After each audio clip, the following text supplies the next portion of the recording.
Hey everybody, welcome back to When Harry Met Board Games, where we feed our people with relatable content and our victory condition is your satisfaction.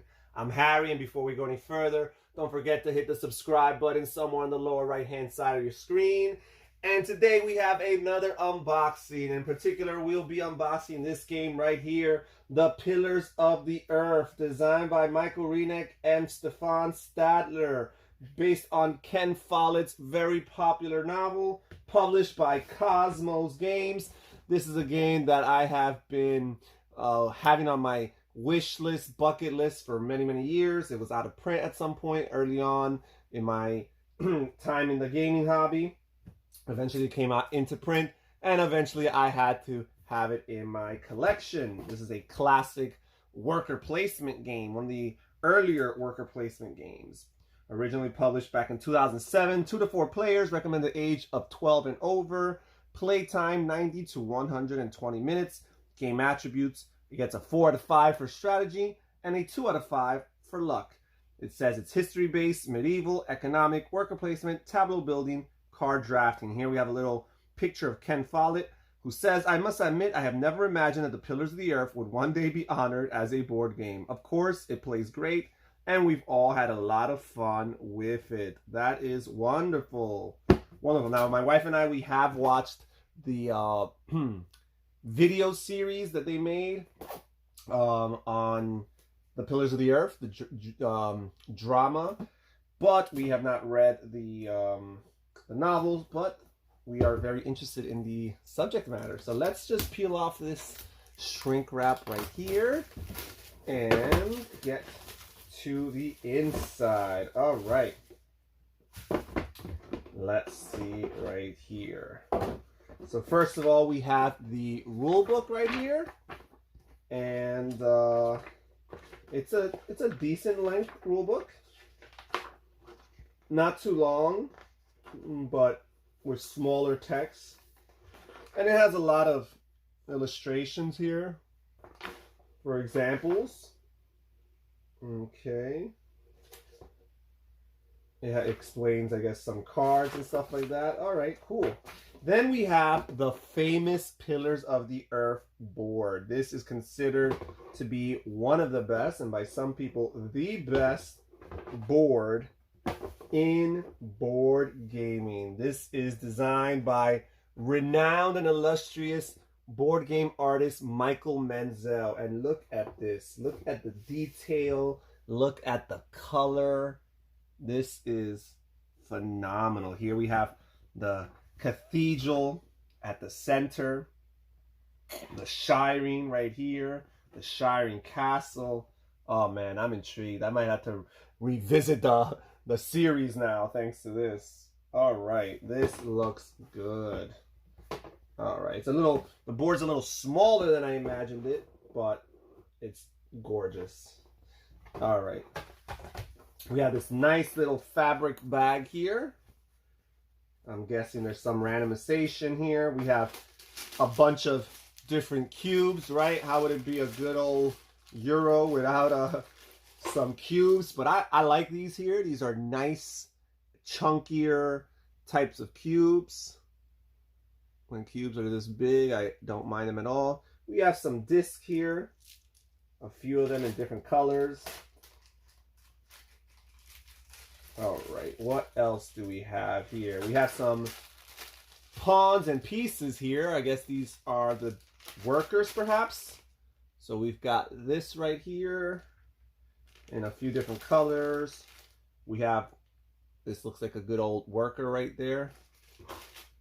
And these come in different colors as well. You have a smaller worker here.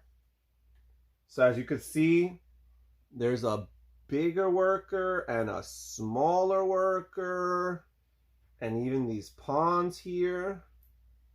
Don't know what significance they have. Maybe there's different types of actions or more valuable actions that the bigger workers can take.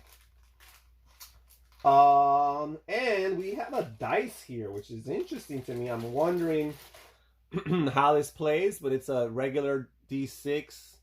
No pips, just the numbers 1 through 6. right? Is there a 1 here? No, there's no 1. It's 2 to 4. Okay, 2 to 5. There's no 6 and there's no 1. Just 2 to 5.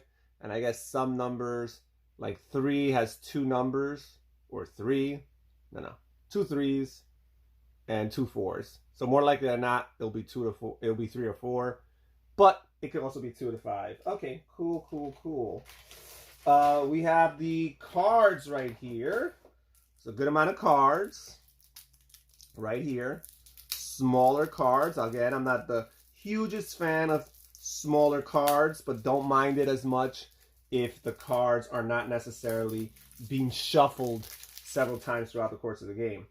So we have a couple characters here. We have the Mason, and we have the Mortar Mixer, and we have the Woodworker, and we have the Tool Maker, and we have another Mason, and we have the Architect, and we have the Potter, and we have the Carpenter, and we have the Sculptor, of course, and we have yet another Mason, and we have a Potter again, and another Carpenter, and another Sculptor, and we have a bunch of different characters. There's the Organ Builder, right? There's the Stone Cutter. What else do we have here? And then we have a bunch of other different types of cards. So looks cool, looks interesting. Curious to see how well integrated the theme is with the mechanics in this game.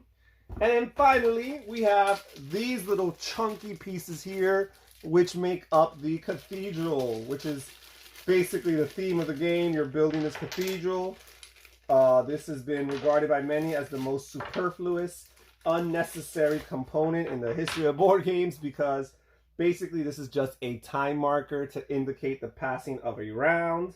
And with each round, you just build an additional piece to your cathedral. And I have no idea how this will end up looking like a cathedral. Maybe something like that. I don't know, guys. I'm sorry. I can't work as a carpenter or construction worker of any kind. All right, so that's it. And that's pretty much it. But they're nice and chunky, makes for a nice visual, albeit superfluous. And yeah, that's it. And then we have this really gorgeous insert here. I actually like this insert. Don't know how long I'll keep it, but it's too pretty to not be kept for a little bit, or maybe repurposed for something else. It has nice, deep compartments for the different things. So that looks cool. And that's it for today's unboxing, guys, of Pillars of the Earth. Thank you so much for joining us here when Harry Met Board Games. Again, don't forget to hit the subscribe button, hit the like button, leave a comment down below. Have you played Pillars of the Earth? How excited should I be about it? Did it live up to your expectations? Or are you curious about playing the game as well? All right, well, thank you so much again for watching. And when Harry Met Board Games, this is Harry saying take care, everybody. Stay safe, stay healthy, and have fun gaming. Bye-bye.